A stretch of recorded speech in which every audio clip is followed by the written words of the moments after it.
I have cleared the CDS exam 5 times in a row. And every time that I've given it, I have made sure that I clear it with exceptionally good marks. We are at the 75 days threshold, and if you want to clear the exam with good marks, you have to strategize it from today itself. I am going to help you do that. You need to understand that every waking minute of yours is going to count now onwards, because we are in a competition. If you do not utilize every single day of yours for this exam, you might just end up doing the same thing for another 6 months. So if you do not want to do that, watch this video till the end. I can make sure that you clear the exam. It is very important for you to understand that these 75 days are going to be extremely crucial. ठीक है, ये 75 days मैं कैसे गिन रही हूँ? I am taking it from 1st of July till 13th of September. Okay, now I'm not going to give you a day one कि day one पे ये करो, day two पे ये करो. I cannot give it to you because you need to understand that everybody is going to come from different backgrounds. कोई काम करता होगा, किसी का routine different होगा, whatsoever could be the reason. It is not feasible for me to give an approximate plan for everybody out there. But what I can do is I can give you an overview of the plan that you need to execute on your own according to your own routine and your own lifestyle. Okay? Now let us get started. सबसे पहली बात, you need to understand where are you standing in the competition.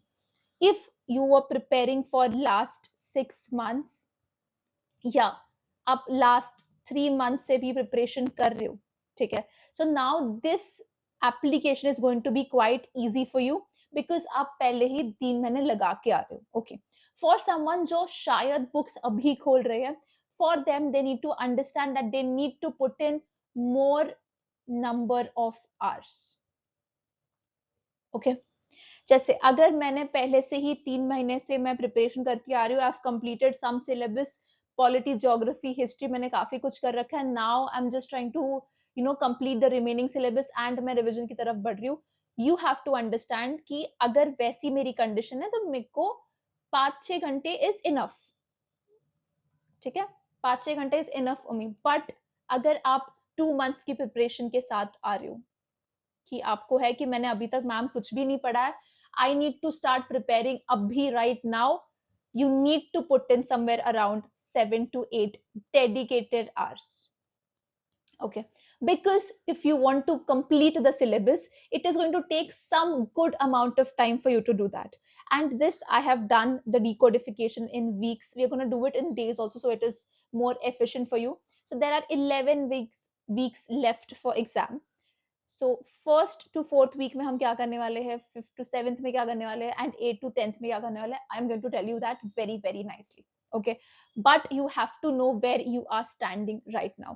आप कौन से section में like कर रहे हो? आप वो वाले सेक्शन में लाइक कर रहे हो जो ऑलरेडी प्रिपरेशन करके आगे बढ़ गया है, या आप सेकंड वाले सेक्शन में हो जहां पे you haven't studied anything and now you are like अच्छा ठीक है, let me do something. Okay, तो I have told you second section में हो तो you have to put in more number of hours naturally. Now, there's one more thing कि consistency से ज़्यादा intensity matter नहीं करती.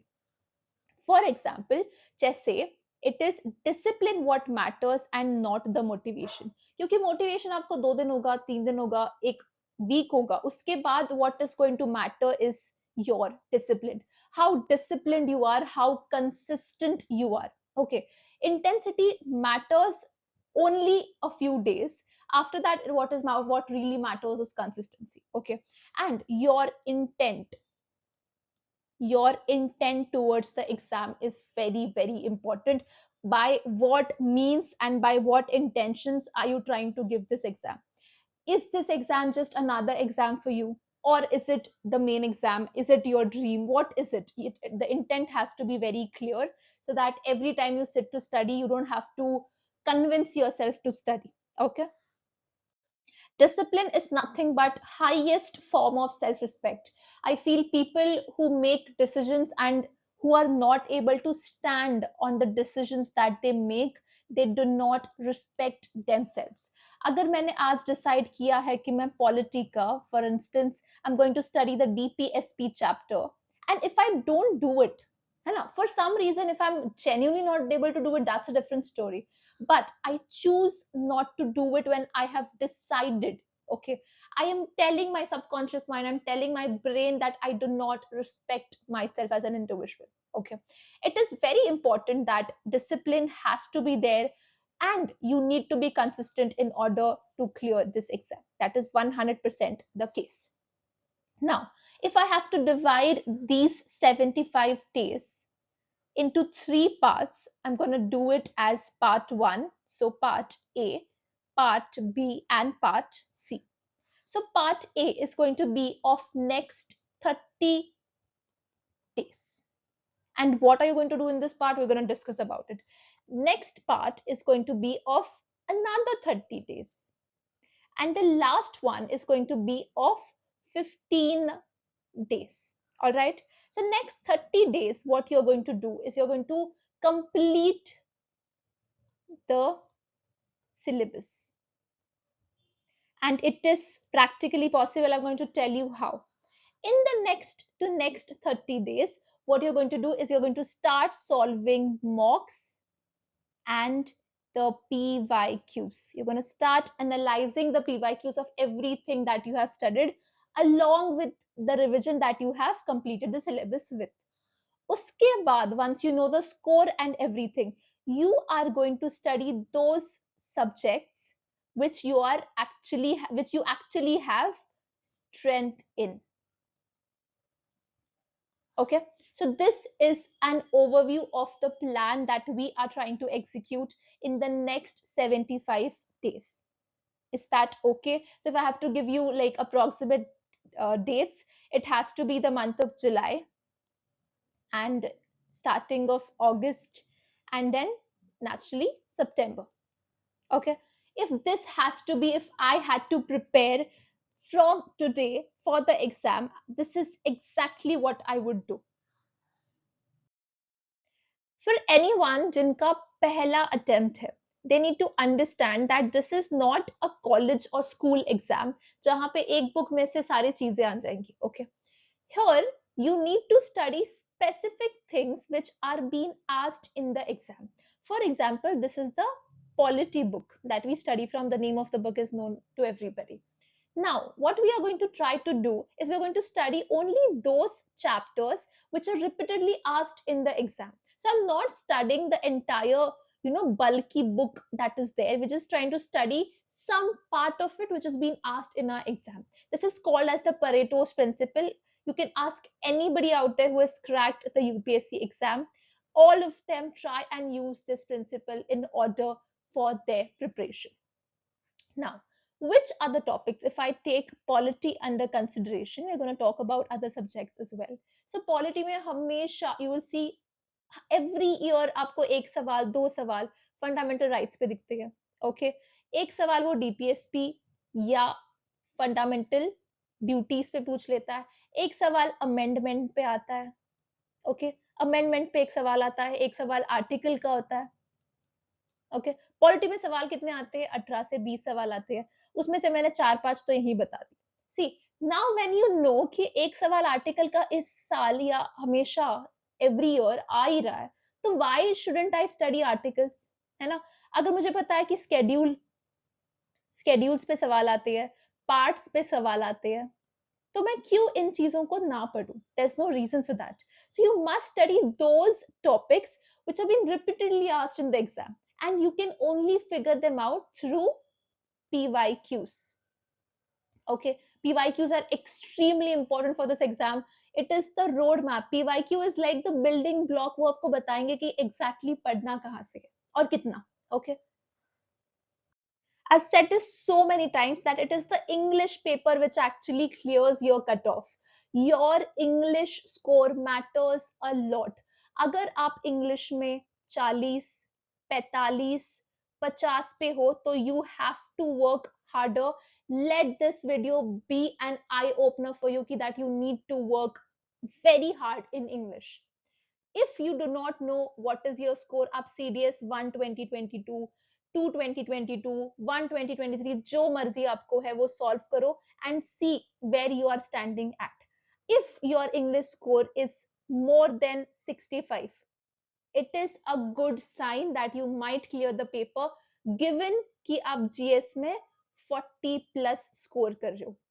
हमेशा ये बात याद रखना कि आपका target, your aim has to be to score 105 plus marks. And especially when it comes to women, I want you girls to score 110 plus marks, and this is non-negotiable. It is very heartbreaking when you go to SSB, you get recommended, and when you get merit out, it's very, very difficult to deal with. Okay. So a very good score in written is going to help you out. And I cannot stress on the fact enough कि जो written का score है ना, देखो जो written का score है वो आपके हाथ में है कि आप 90 करो, आप 100 करो, आप 110 करो, व्हाटसोएवर, ये आपके हाथ में है. जो एसएसबी का स्कोर है ना वो आपके हाथ में नहीं है. आपको नहीं पता कि इंटरव्यू ऑफिसर आपको कितने मार्क्स दे रहा है, जीटीओ आपको कितने मार्क्स दे रहा है, क्या हो रहा है. It is not in your hands. You don't know which group you are getting. SSB is very much out of your hands. If there is anything that you have a hold on, that is written, and this is the most part where people underestimate it. Okay, so please understand that your aim has to be, चलो 105 नहीं but 100 से ऊपर तो हमें जाना ही जाना है.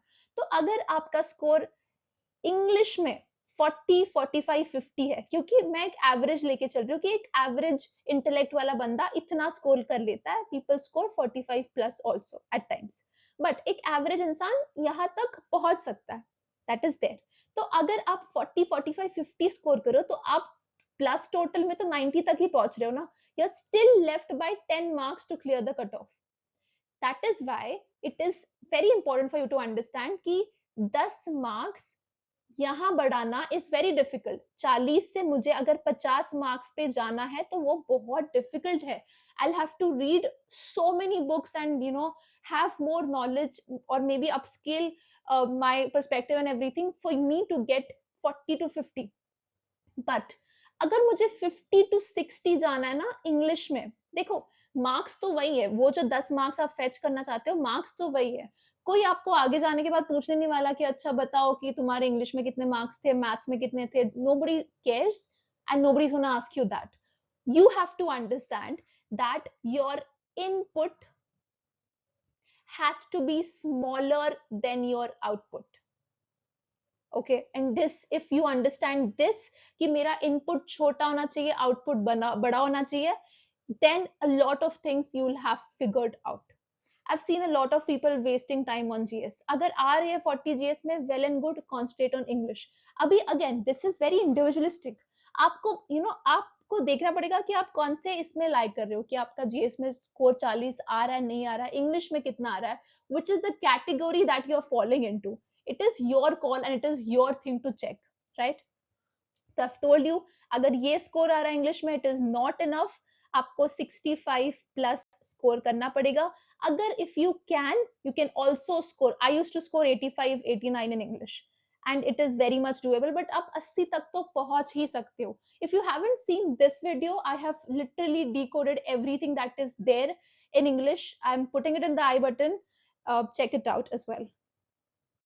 If I have to decodify the English paper, मैं उसको 3 पार्ट्स में कर सकती हूँ. The first part of mine is grammar based question, कि अगर मैंने ग्रामर पढ़ लिया तो मुझे ये क्वेश्चन सॉल्व करने को आ जाएंगे.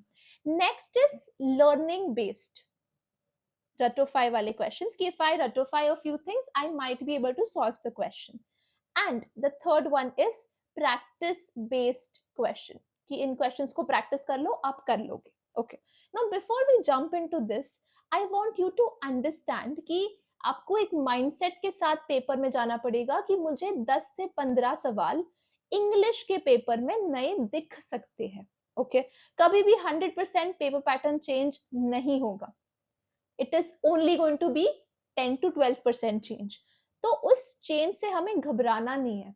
वो आपको कभी कभी फ्रेंच वर्ड्स पूछ लेंगे, कभी they'll ask pair words, they'll ask voice or indirect direct speech, they'll ask homonyms at times, but you need to understand that जो base है ना पेपर पैटर्न का, वो कभी नहीं बदलने वाला. So you do not have to get scared of this. तो ये चीज अपने दिमाग से पहले हटा लो and ये समझो कि अगर वो चीज आपके लिए नई है या अलग है, तो जितने लोग आपके साथ पेपर दे रहे हैं उन सब लोगों के लिए वो चीज नई और अलग हो सकती है। तो please don't be stressed about it. अगर पेपर डिफिकल्ट आया तो कट ऑफ वैसे ही नीचे जाने वाला, so do not have to get scared in the exam hall about anything than the paper itself. Okay, अच्छा, अगर हम ग्रामर की बात करते हैं तो फॉर मी एंड जितना मैंने बच्चों में देखा है, it is the easiest part, because यहाँ पे ना तुम्हारी स्पीकिंग स्किल्स मैटर करती है, ना तुम्हारा your knowledge about English matter करता है। व्हाट मैटर्स इज अगर आपको ग्रामर के रूल्स पता है या नहीं है, दैट इज इट। अगर आपको रूल्स पता है तो आप वो क्वेश्चन कर लोगे, so it's a good thing. So पहले आता है स्पॉटिंग द एरर। ओके, तो ये बच्चे कर लेते हैं मोटा मोटा, they are able to do 8 out of 10 in this. Then we have parts of speech. अगर तुम्हें पता है ये एडजेक्टिव है, ये नाउन है, ये प्रोनाउन है, आपका काम बन चुका है वहां पे। Next is fill in the blanks, again something that is very easy. उसके बाद prepositions and determiners, again something that is very easy. मतलब इसमें बहुत दिमाग लगाने की भी जरूरत नहीं होती, ये चारों मतलब आप कर सकते हो। नाउ नेक्स्ट पार्ट जो लर्निंग वाला पार्ट है वो यूजुअली आता है vocabulary में, and already I've mentioned about GRE list, but I'll do it again in this video for the sake of people who have not watched it. So vocabulary आपको ना ही newspapers से पढ़नी है, ओके, ना ही आपको बुक्स को read करना है कि आपकी vocabulary सुधर जाए। There is only one thing and one top solution for vocabulary, that is the GRE list.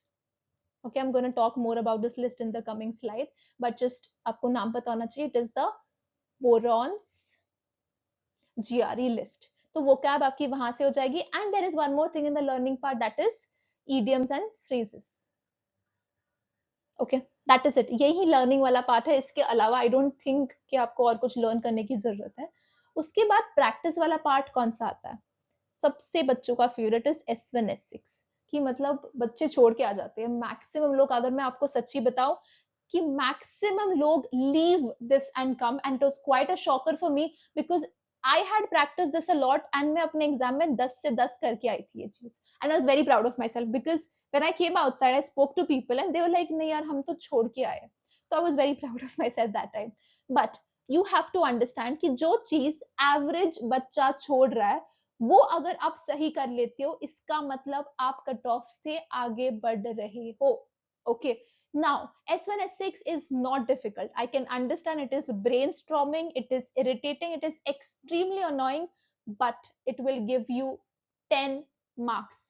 Okay, मैं खुद को क्या बताती थी whenever I used to solve S1 S6, मैं बोलती थी कि मैं 10 S1 S6 कर लूं या मैं 10 फिजिक्स के क्वेश्चन सॉल्व कर लूं, तो मेरे लिए दिस वाज बेटर, तो I used to solve this अच्छे से, क्योंकि मुझे 10 मार्क्स या 10 क्वेश्चंस जीएस में सही करने के लिए I would have to read an entire subject, है ना।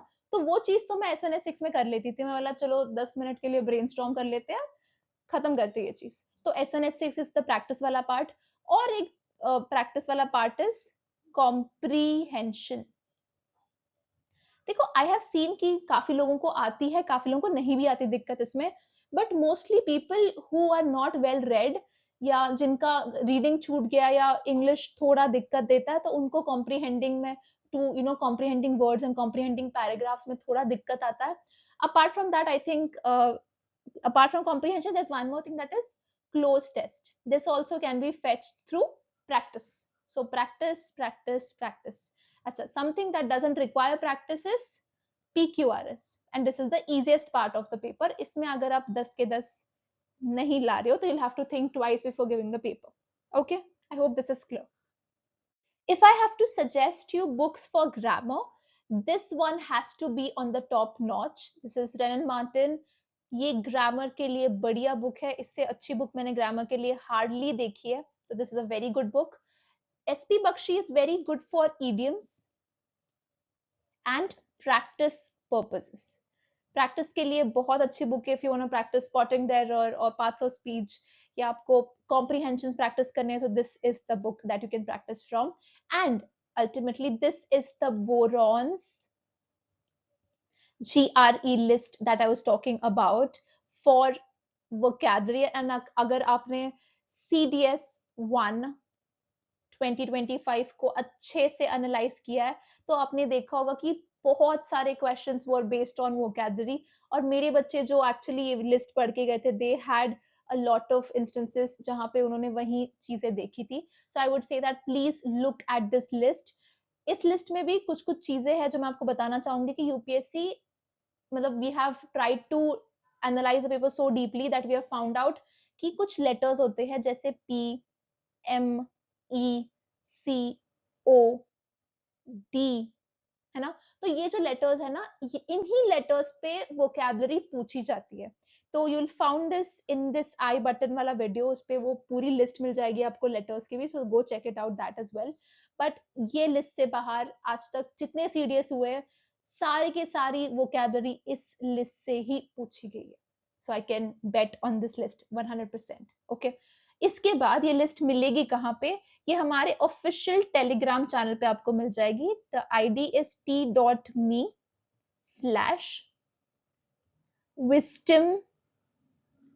warriors official ओके मैं तुम्हारे ईज के लिए I ask the team to put it on the description also but अगर इन केस नहीं मिलती है तो you will definitely get it here 100% general studies ये ऐसा सेक्शन है जहां पे बच्चों को 20 मार्क्स लाने भी दिक्कत आती है okay and that is because when you try and study in a random way okay if you have analyzed pyqs if you have solved mocks if you have religiously studied concepts you can go past this without any doubt okay so first understand that the gs paper is not difficult it is not difficult it is very much directional in nature agar aap csc nda cds and capf के pyqs को solve करते हो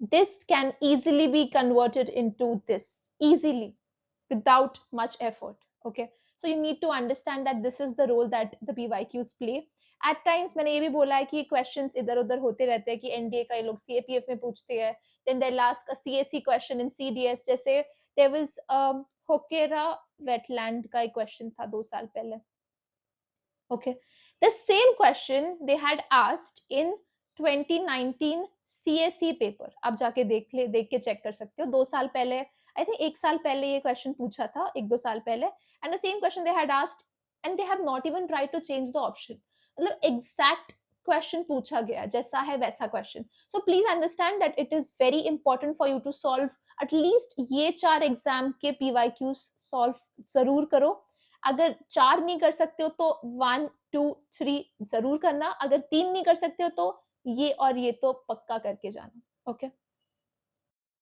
अगर मैं main बात करूं कि सबसे टॉप प्रायोरिटी वाला अगर आपका जीएस में कोई सब्जेक्ट होना चाहिए तो it has to be science okay why 1 it is easy 2 इसके 30 क्वेश्चंस आते हैं एंड 3 जो आपको पढ़ाई करनी है सिर्फ 2 बुक से करनी है ओके वो भी 9th एंड 10th के that easy so science is the easiest subject it is easy to score marks it is easy to read easy to understand and there are only 2 books that you have to study from these 2 are ncrts ठीक है शर्त यही रहेगी कि आपको इसको holistically पढ़ना पड़ेगा ऐसे नहीं कि आप एक चैप्टर पढ़ के छोड़ दिए नहीं you will have to read the boxes जो एनसीईआरटी में लेफ्ट राइट में छोटे छोटे बॉक्सेस होते हैं वो पढ़ने पड़ेंगे आपको एट टाइम्स इनकी एक्टिविटीज पढ़नी पड़ेगी क्योंकि कभी कभी सवाल एक्टिविटी से भी आ जाता है बट सवाल mostly and these two books for 3 subjects my friends that is bio chemistry and physics तो आप बताओ अगर 2 बुक्स है 3 सब्जेक्ट के लिए तो you shouldn't be leaving science at any point in your preparation okay ये गलती कभी भी मत करना कि आप साइंस एज अ सब्जेक्ट छोड़ के जा रहे हो कभी भी नहीं छोड़ना it is the easiest subject अगर आपको फिजिक्स नहीं आती केमिस्ट्री नहीं आती बायोलॉजी नहीं आती पढ़ के जाना, it is not that difficult. I am the last person to study physics, but I did it, मतलब मैंने कैसे वैसे कर लिया था, and I scored I think 9 out of 10 in physics that time. तो मतलब it is very much doable. 9th and 10th it is very basic also. तो देखो it is same like जहाँ जिसको करना होता है वो कैसे भी कर लेता है वाला थिंग, ठीक है? तो do it, don't miss this out. This is 9th NCERT, this is 10th NCERT. Science 3 subjects, over 30 questions you get, and even if you do 25 questions right, आपका कट ऑफ जीएस का तो यही clear हो रहा है, you get 20 marks. Okay, तो एक subject से आपका जीएस का कट ऑफ क्लियर हो रहा है. बच्चे बोलते हैं कि मैम हमारे बस 20 मार्क्स आते हैं एग्जाम में. Okay, so again as I said कि it is when you study out of randomness, कि कहीं से भी कुछ भी उठा के पढ़ रहे हो, तो this happens. When you study strategically, when you look at the PYQs, when you know that what you're doing is absolutely right, there is no way that you cannot score 40 marks in GS. अच्छा, एक minute है, ये ना मुझे लग रहा है गलत लिखा है श्रीकांत ने. Okay, this is not right, so leave it. Okay, this मतलब चलो ठीक है, कुछ कुछ सही है, कुछ कुछ गलत है. 18 to 20, दिस इज ओके. ठीक है, मोटा मोटा गलत ही है, कोई बात नहीं. ओके, अगर मैं बताना चाहूँ, polity 18 to 20 questions, history 18 to 20 questions, कभी कभी 22 भी आ जाते. Again geography 18 to 20 questions, economy 8 to 10 questions, science 30 questions with surety. Okay, पिछले साल या पिछले साल शायद नहीं आए थे, but again it is out of change, but there always be question of science. Current affairs again 18 to 20 questions, कभी कभी 16 आ जाएंगे, कभी कभी 14 आ जाएंगे, बट हाँ मोटा मोटा उतने आ जाते हैं. नाउ आवर क्वेश्चन इज कि हमें सारे सब्जेक्ट्स करने चाहिए या नहीं. The answer is very individualistic here, मैं बताती हूँ. अभी मेरी बात बहुत ध्यान से सुनना, ठीक है? देखो, मैंने पहले ही आपको बता दिया है कि जो साइंस तो हमें छोड़ना ही नहीं है, तो जो साइंस सब्जेक्ट है वो तो करना ही करना है, there is no option it. Okay, उसके बाद कौन सा सब्जेक्ट आपको करना चाहिए? इधर पॉलिटी या जियोग्राफी. मैं क्या सजेस्ट करती हूँ कि आप पॉलिटी कर डालो, क्योंकि पॉलिटी में थोड़े बहुत रटने की चीजें हैं, बट अगर एक बार रट लिए तो फिर हो गया. जियोग्राफी फिर भी थोड़ा बहुत वास्ट हो जाता है. ओके, तो आप पहले पॉलिटी कर सकते हो, फिर जियोग्राफी कर लो, या वाइस वर्सा. तो बट साइंस तो फर्स्ट पे रखना ही रखना है, दिस इज सेकंड. थर्ड चीज जो है that is current affairs. Actually it is not third, it is fourth. ये C होना चाहिए, ये D होना चाहिए. So 4 subjects you are studying. अभी let us count कि मैं फर्स्ट करूँ कि ये साइंस के 30 सवाल हो गए, पॉलिटी के 20 हो गए, ज्योग्राफी के 20 हो गए, करंट अफेयर्स के 18 हो गए. कितना हुआ? 30, 50, 70 एंड 88. 88 माइनस 8 करते 80 सवाल ले लेते हैं, है ना? So out of 120 questions you are able to solve 70 to 80 questions just by studying 4 subjects that are most important. Okay, now आपको बताना चाहिए कि आपको मार्क्स चाहिए कितने. जैसे अगर मेरे इंग्लिश में मार्क्स नहीं बन रहे हैं, कुछ भी करके मैं 50 के आगे नहीं जा पा रही हूँ इंग्लिश में, तो नेचुरली मुझे जीएस में बढ़ाना पड़ेगा. I have to score somewhere around 50 plus marks to clear the cut off. फर्ज करो कि आपके इंग्लिश में 60 बन रहे हैं और उसके आगे आप नहीं जा पा रहे हो, तो आपको 45 चाहिए to clear the cut off. तो it is very now up to you कि आप कहाँ हो और आपको कितने चाहिए. ओके, नाउ अगर मैं एक जनरलाइज्ड वे में बात करती हूँ कि बच्चे को चाहिए 40 marks, 40 marks in the paper, in the GS. अभी he needs to do 50 questions right to score 40 marks in the GS paper. तो क्या मैं 80 में से 50 सही कर सकती हूँ so that मुझे 40 मार्क्स मिल जाए? Okay, now this is a big question. ऐसा तो होगा नहीं कि आप 80 के 80 सही कर लो या every subject is your strength. वो स्ट्रेंथ और वीकनेस का सवाल भी आ जाता है, बट मोस्टली साइंस में बोलती हूँ irrespective of the fact if it is your strength और not, do it. Same goes to polity, same goes to geography. अगर बिल्कुल ही नहीं पसंद है या नहीं होता तो फिर there is no option, but अगर होता है तो प्लीज कर लो. करंट अफेयर सबसे होता है, थोड़ा रटना पड़ता है, थोड़ा याद करना पड़ता है, but current affairs is doable. Okay, now I told you कि अभी इसके आगे मैटर करता है कि आपका गोल कितना है. अगर मेरा गोल 50 है तो मुझे और सब्जेक्ट्स पढ़ने पड़ेंगे, शायद मैं हिस्ट्री भी पढूं, है ना. बट अंडरस्टैंड कि हिस्ट्री इज वेरी वास्ट, है ना, बहुत वास्ट है हिस्ट्री. जब तक तुम एक बार हिस्ट्री पढ़ोगे ना, तब तक तुम साइंस, पॉलिटी और करंट अफेयर्स तो रिवाइज कर ही लोगे वापस से. ठीक है, तो अंडरस्टैंड कि कब कौन सा और कब कितना और कौन सा सब्जेक्ट पढ़ना है. कि अगर आपको पता है कि आपके हाथ में 2 महीने हैं, तो 2 महीने तो आपको हिस्ट्री पढ़ने में ही लग जाएंगे. तो naturally it is not a good idea to study history. मैं ऐसा नहीं बोलूंगी कि पढ़ो ही मत, मैं बोलूंगी it is not a good idea to study history.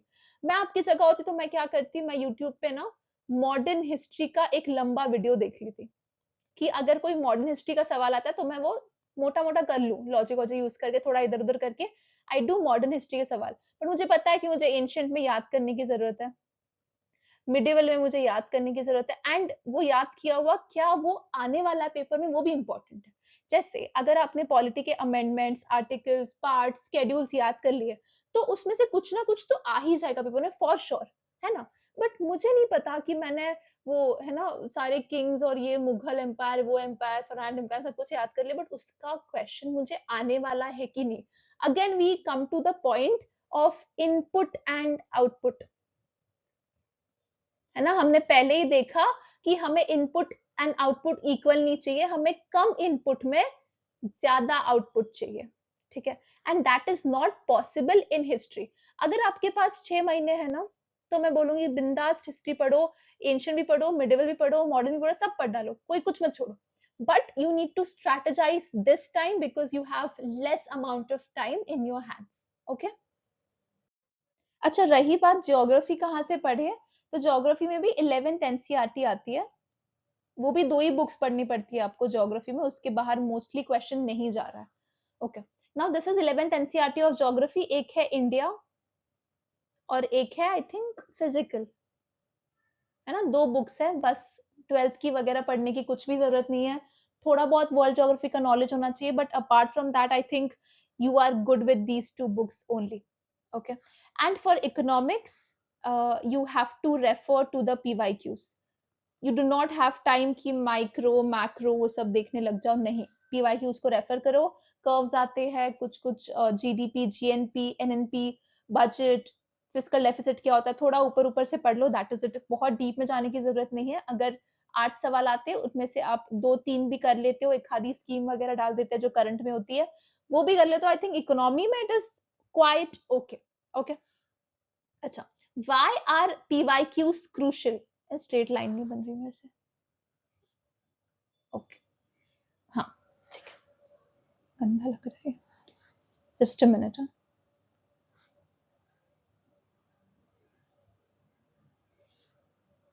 Straight नहीं है बट ठीक है, better. Okay, so why PYQs are crucial for CDS. I have already told you कि द एग्जामिनर इट्स हिमसेल्फ और herself who is going to refer to the PYQs, है ना. तो it is very understood कि PYQs hold that much of importance. पहले तो वो बताता है कि आपको क्या नहीं पढ़ना. जैसे मैंने आपको बताया पॉलिटी में क्या क्या पढ़ना है, अपने fundamental rights, fundamental duties, DPSPs, amendments, basic structure, president, prime minister, है ना, वो सब पढ़ना है आपको. क्या नहीं पढ़ना, जो बात बात की चीजें हैं जो इतनी इंपॉर्टेंट नहीं है, एक आधी कॉन्स्टिट्यूशन बॉडी वगैरह आ जाती है, बट अपार्ट फ्रॉम दैट जो बाद वाली चीज है ना, पिटिशन और ये वो सब पढ़ने की बिल्कुल जरूरत नहीं है. तो पीवाईक्यूज बताएंगे आपको, it is a road map.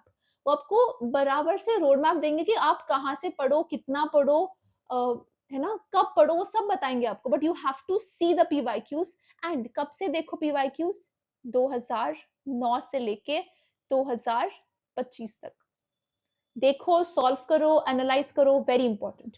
High identify high yield topics. जैसे I told you a few topics, मैं आगे दिखाऊंगी कि क्लाउड्स वाला सवाल इतनी बार पूछा गया, क्लाउड्स पे सवाल. They always ask one thing on amendment. Clouds पे सवाल होगा, एसिड पे सवाल आएगा, वाइटामिन पे सवाल होता है. तो all of these things you have to understand and आपको मेक श्योर करना है कि आप वो टॉपिक अच्छे से पढ़ रहे हो. Okay, CDS is predictable in pattern, PYQs expose it. I've told you before that they are not going to change the 100% pattern ever. Okay, the pattern is very much predictable. Oh my god, the pattern is very much predictable. The I'm sorry, wait. Yeah, the pattern is predictable. The questions are quite predictable, given that you are following the PYQs well. Practice real time exam level questions. देखो, given कि आप mocks दे रहे हो, it is very difficult for the people who bring out the mocks also to match the difficulty and the level of UPSC, है ना? तो अगर आपको UPSC level के ही questions जो UPSC ने ही बनाए वो दिख रहे हैं या वो मिल रहे हैं, तो उससे अच्छी कोई बात नहीं हो सकती. Okay, boost revision and confidence if you're doing good in PYQs. It is a symbol that you will also be doing good in exam. अच्छा, अभी मेरा patience खत्म हो रहा है, so we'll get आगे. See, you will see high clouds, then again cumulus clouds, cirrus. Thank you, Mama. So, यार moms are the sweetest. Mama ने देखा कि I'm thirsty. She got me a glass of water. Thank you. Yeah. So you can see clouds के बारे में तीन तीन सवाल है. एक cirrus, cumulonimbus, stratus, and this is again 11th NCERT. Mentioned NCERT में अच्छे से. NCERT. है ना? तो जितना deeply NCERTs पढ़ोगे उतना it is going to be better for you to get ready for the exam. Since we are talking about the previous year questions, one name that comes into my mind is Disha Publications. I've always trusted these publications and they have an amazing sets of books. I've already told you कि आप 2010 से लेके अगर 2025 के PYQ solve करना चाहते हो, these are providing 2007 से लेके आगे तक. So आपका काफी काम इजी हो जाता है. You don't have to go to the internet, search on it कि आप एक एक पेपर डाउनलोड कर रहे हो, फिर आप जेरोक्स कर रहे हो and all of that. You don't have to get into any of that. आपको तीनों सब्जेक्ट की बुक्स मिल जाएंगी. It has carefully solved PYQ, so you don't have to search for answer keys and everything, covering all the three subjects, that is English, general knowledge and mathematics, and it is also based on the latest exam. So solving these will not only boost your confidence, but it will also help you to understand the type and trend of the questions that have been asked. I think it is perfect for smart revision, self assessment, and the last minute preparation that we are trying to do here. It is now also available in combos. The link is in the description below. You can go fetch it right away. This has to be legitimately one of my favorite quotes, that you cannot cry about having a lot on your plate when your goal was just to eat. I can understand because I have been in your shoes. I've felt the same pressure as you, been there, done that types. But I can assure you one thing, that if you take actionable steps in these 75 days, nobody can stop you by doing the right thing. You have to set weekly goals for yourself. You need to make sure that your weekly goals, your daily goals, your monthly goals are completed. You have to be extremely dedicated in this time period, because this time is not going to come back. You can, once the paper is over, you cannot go back and start preparing again. You'll have obviously another attempt maybe, but this attempt will never come back to you. And trust me when I say it, it is not worth to waste or wait another 6 months to go to the SSB. It is not worth. It is definitely, your time is very precious as an individual, and don't waste another 6 months in preparation. Whatever you have, give it all, and I'm sure things will come to you. ये जो भी हमने बात की ना, this was till 30th of July. Okay, after 30th of July, I can expect that you should start solving from 1st of August. You should start solving mock papers. अगर फर्ज करो कि 30th अगस्त 30th जुलाई तक आपका नहीं होता है काम, 30 दिन में काम नहीं बन रहा, तो maximum take it far till 10th of August. इसके बाद it would be high time to start solving mocks. इसके आगे मत जाना for syllabus. मैं ये क्यों बता रही हूँ, why am I giving you a deadline? It is because from inside you will never feel कि मैंने 100% syllabus खत्म कर लिया है. जब आप शायद एग्जाम भी देने जा रहे हो ना, तब भी आपको नहीं लगेगा कि यार मैंने सब कुछ पढ़ लिया, because it is not possible also for you to do that. तो take a deadline of max 10th of August, उसके बाद मतलब आपको है कि अगस्त के मंथ में आपको मॉक्स देना चालू करना ही करना है, दैट इज फॉर श्योर। अभी where you should give the mocks from, that is a big question to a lot of people। मैं सबसे पहली बात बोलूंगी कि पहला मॉक आपका होना चाहिए प्रीवियस ईयर क्वेश्चंस। फर्ज करो कि आप 2010 से देना चालू करते हो एंड आप 2025 तक आके रुकना चाहते हो, ये हो गए 15 साल। एक साल में दो पेपर्स होते हैं, so it becomes 30 question papers. I have given you time from 1st of August till 30th August, तो 30 दिन हो गए। तो आप एवरी डे अगर एक एक पेपर भी सॉल्व करते हो तो भी आप सारे प्रीवियस ईयर सॉल्व कर लोगे। Now the biggest misconception that a lot of people have is that कि मैंने मॉक सॉल्व कर लिया, मेरे एक्स नंबर ऑफ मार्क्स आ गए, चलो बढ़िया है ना, बढ़िया है। बट इसके बाद वाला काम बहुत कम लोग करते हैं, एंड दैट काम is to analyse the paper. The deep analysis of paper is actually your revision for the exam. ठीक है, ये जो ये वाला मंथ है ना, इसमें आप पढ़ाई नहीं करते हो, इसमें आप बुक्स खोल के पढ़ाई नहीं करते, आप पीवाईक्यूज से पढ़ते हो। पीवाईक्यूज आपको बताता है कि अच्छा बहन इस टॉपिक पे जा, इस टॉपिक के अंदर ये वाला सब टॉपिक पढ़। ठीक है, जैसे for example I give you an instance where अगर एक क्वेश्चन है आपके पेपर में आया हुआ कि सॉइल कि आयरन कौन से सॉइल में होता है, एंड यू हैव 4 ऑप्शन कि रेड सॉइल है, पीट सॉइल है, ब्लैक सॉइल है and all of that. Now आपका काम क्या बनता है कि since this question and soil is been mentioned in the PYQ, आपका काम है कि आप रेड, ब्लैक, पीट, लैटेराइट सारे सॉइल्स जाके रिवाइज कर लो। That is how you analyse each question. And जब आप 120 क्वेश्चन वैसे एनालाइज करते हो तो एवरी सब्जेक्ट के जो मेन टॉपिक्स है वो आपके रिवाइज हो जाते हैं। और जब आपके मेन टॉपिक्स एवरी सब्जेक्ट के 30 दिन के लिए रिवाइज होते हैं ना, तब जाके आप एक्सेप्शनली गुड परफॉर्म करते हो in the paper. I hope this is understood. ये थोड़ा कॉम्प्लिकेटेड है बट अगर मैं समझा पा रही हूँ तो आई होप ये समझ रहे आपको चीज। ठीक है, उसके बाद जो 15 दिन है उसमें आप 2-4 बाहर के मॉक्स दे सकते हो to get your rank and everything, your call. 5 से ज्यादा बाहर के मॉक्स मत देना, बिकॉज आई वुड से कि you don't know that what is the level of the paper कि कितने मार्क्स आ रहे हैं, and it could be demotivating at times also कि PYQs में तो मेरे 70 आ रहे थे, यहाँ पे मेरे 50 के आ रहे हैं। तो just be very careful when you give marks, give mocks outside also। okay, now how does mocks help? ठीक है, टाइम मैनेजमेंट दिखता है आपको कि अच्छा मैं कितने टाइम में क्या कर पा रहा हूँ। This is very efficient when it comes to the maths paper. ये टाइम मैनेजमेंट वाला बहुत इंपॉर्टेंट है when it comes to the maths paper. अच्छा, वीक एरियाज कौन से हैं, you get familiarised to the questions कि कितने स्किप करने हैं, कितने अटेम्प्ट करने हैं। मैं अटेम्प्ट की बात नेक्स्ट स्लाइड में करती हूँ, यहाँ पे जगह ही नहीं है। हम बात करते हैं नंबर ऑफ अटेम्प्ट्स की कि कितने number of attempts is the right attempt. तो let me tell you there is no right attempt for anyone. अगर मेरी एक्यूरेसी अच्छी है तो मेरे लिए कम अटेम्प्ट्स विल आल्सो वर्क, अगर मेरी एक्यूरेसी उतनी अच्छी नहीं है तो मुझे नेचुरली ज्यादा अटेम्प्ट करना पड़ेगा। बट इन इंग्लिश मैंने एक चीज नोटिस की है कि the more you attempt the more marks you score. ये चीज मैंने all over the years notice की है। तो I used to attempt somewhere around 115 to 118 questions, okay? And मेरी खुद की theory है इसके पीछे, मैं अभी समझाती हूँ आपको। Given that you know that your answer is not going to go wrong, जैसे अगर एक question है, फर्ज करो this is question number 3 and इस क्वेश्चन का इंग्लिश का क्वेश्चन है, मुझे पता है कि अगर मैं ये अटेम्प्ट करूंगी तो मेरा गलत जाने वाला है, तो you shouldn't be attempting, this is 100% sure. But अगर आप डाइसी हो, अगर आपको लगता है कि मैं शायद अटेम्प्ट कर पाते, तो you should definitely attempt questions in English. कौन से क्वेश्चंस हमें अटेम्प्ट करने होते हैं? 50-50 वाले।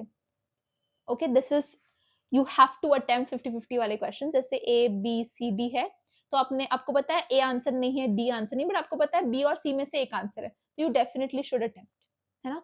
तो I used to attempt somewhere around 115 to 118, but मेरे टाइम पे ऐसे कुछ इंट्रोड्यूस नहीं हुआ था, जैसे फ्रेंच वर्ड्स या अलग ही कुछ जो मुझे पता ही नहीं है। तो अगर मुझे नेचुरली वो नहीं पता और मुझे पता है कि अगर मैं अटेम्प्ट करती तो शायद मेरे गलत जाएंगे, तो आई रिड्यूस माय अटेम्प्ट टिल 105।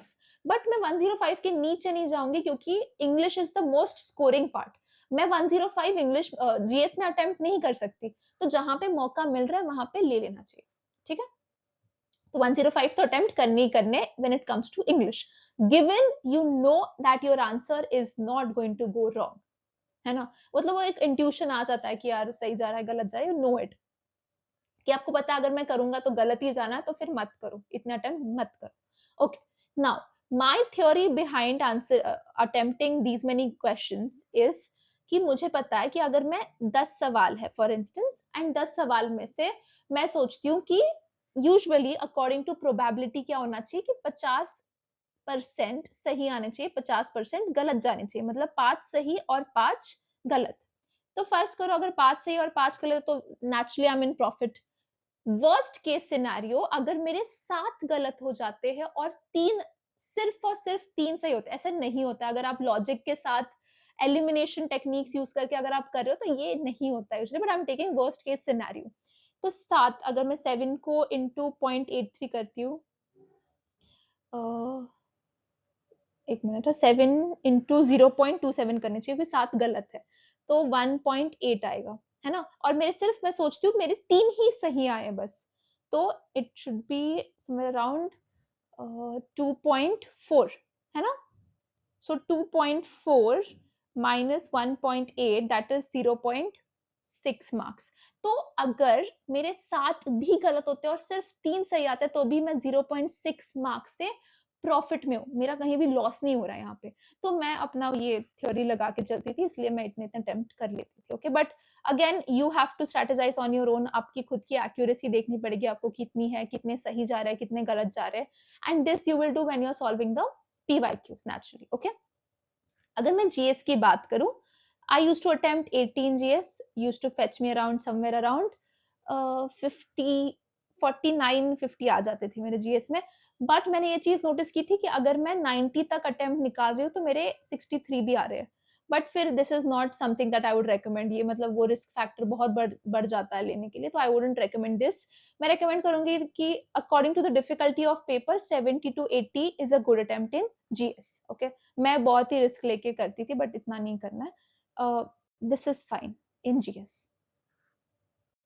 अच्छा, I've already told you the human factor जो actually matter करता है for you to clear the exam also, that is कि आप एक REM sleep ले रहे हो कि नहीं, आपको 7 से 8 घंटे की REM sleep चाहिए, है ना।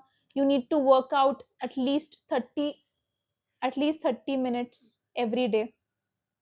अगर तीसरा है that you need to be very hydrated, है ना, खाना ना ठीक से खा रहे हो, ऐसा नहीं कि you are skipping on meals, all of that कि you need to take care of your health also। Eventually this is gonna come in hand, but मैं ये क्यों मेंशन कर रही हूँ कि मैंने कभी किया नहीं है सब, मैं बस पढ़ती रहती थी। तो this is something that actually helps you also with the exam.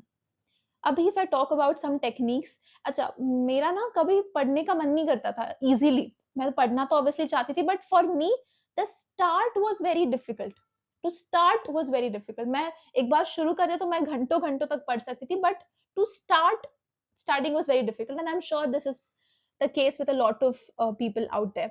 So मैं I used to use this rule जिसको हम 5 minute rule कहते हैं, कि I used to start and tell my brain कि मैं सिर्फ 5 मिनट के लिए पढ़ने वाली हूँ, अगर 5 मिनट के बाद मुझे नहीं अच्छा लगा तो मैं उठ जाऊंगी। ओके, बट वो 5 मिनट क्या होता है, it turns around two 1 to 2 hours easily, क्योंकि it is very difficult for us to leave our comfort zone and start something that we do not want to do। Okay, so you can definitely use this 5 minute rule, it works for me most of the times कि it gets you started, and once it has started then मतलब बढ़िया हो जाता है मामला। अच्छा, special study tips for okay, अच्छा this I used to do a lot, मैं ये चीज करती थी to explain polity। ठीक है, तो it is like you become a teacher and then you start explaining as to a simpler child और smaller child, simpler child to a smaller child, कि कैसा क्या होना चाहिए, एंड यू सी कि आपको खुद को समझा है कि नहीं, and it just make sure that it is just like a revision for you, कि आप किसी को एक्सप्लेन कर रहे हो, यू टॉक एज इफ अगर मैंने कोई टॉपिक पढ़ा है and I am just trying to explain it to someone else, it means कि मुझे टॉपिक के बारे में एक्चुअली गुड नॉलेज है ना। तो it is that, so it works at times. This is the same, pick a topic, study about it, explain a topic to someone like a child who is unfamiliar to the topic. So you'll just realize that you know the topic very well. So this is another thing which is called as micro journaling. So our brain, see, this everything that we're doing now, we have to just trick our brain all the times. When it comes to consistency, when it comes to discipline, the moment you learn to trick your brain, that is when you have won in life. ये समझ लेना life में, ठीक है? तो micro journaling is चीज, छोटी छोटी चीजें आप लिख लेते हो, and for every 30 minutes that you study you take 5 minutes break, है ना? It boost your retention for some reason. This actually helps. ये खुद मैंने भी किया है कि छोटे छोटे छोटे छोटे नोट्स बना के, and don't do something like this कि आप बस नोट्स ही बना रहे हो, कि पढ़ाई वढ़ाई कर नहीं रहे हो, बस नोट्स बन रहे हैं. ऐसे नहीं करना चाहिए. पढ़ाई भी करो, नोट्स भी करो. नोट्स ऐसे बनाओ कि it is useful for revision. People get so invested in making notes कि वो भूल जाते हैं कि उनको रिवाइज करके पढ़ना भी है आगे जाके. ओके. अच्छा, कुछ-कुछ चीज़ें हैं जो हमें ऑब्वियसली अवॉइड करनी है।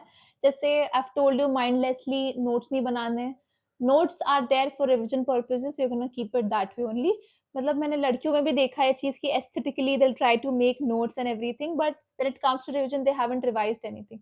तो वो चीज़ अवॉइड करना, don't fall into that trap of nicely, मतलब मैं खुद करती थी कि हाइलाइट करो, ये करो, वो करो, but then I have realised कि it is waste of time, okay? Watching YouTube lectures all day.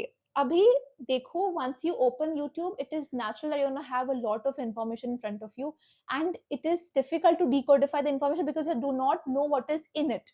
है ना? तो इट इज वेरी इंपॉर्टेंट कि आप एक रूल या सेट बार रख लो कि इतने टाइम तक ही I am gonna use the phone, after that I am gonna study on my own. Okay. And next is comparing with yourself with others.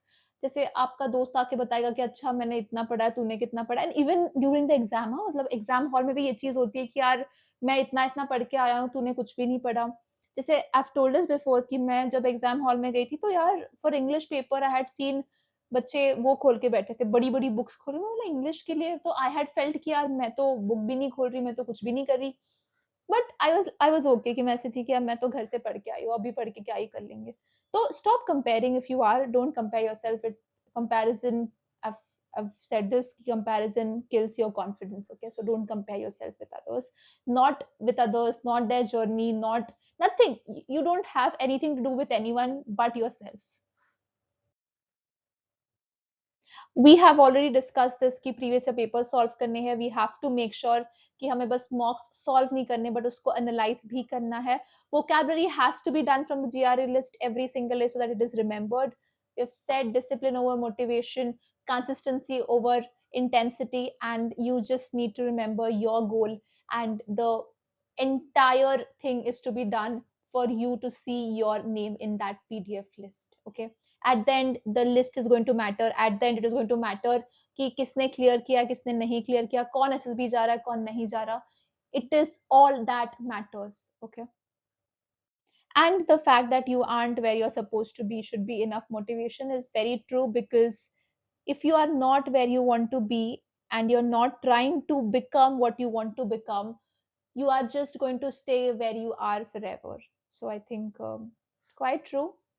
And we're going to stop here. I hope of all the analysis that we have done, you have got through. This has become like a small seminar lecture only, but it's a good thing. If any of you is trying to get benefit out of this, I would definitely be very, very happy.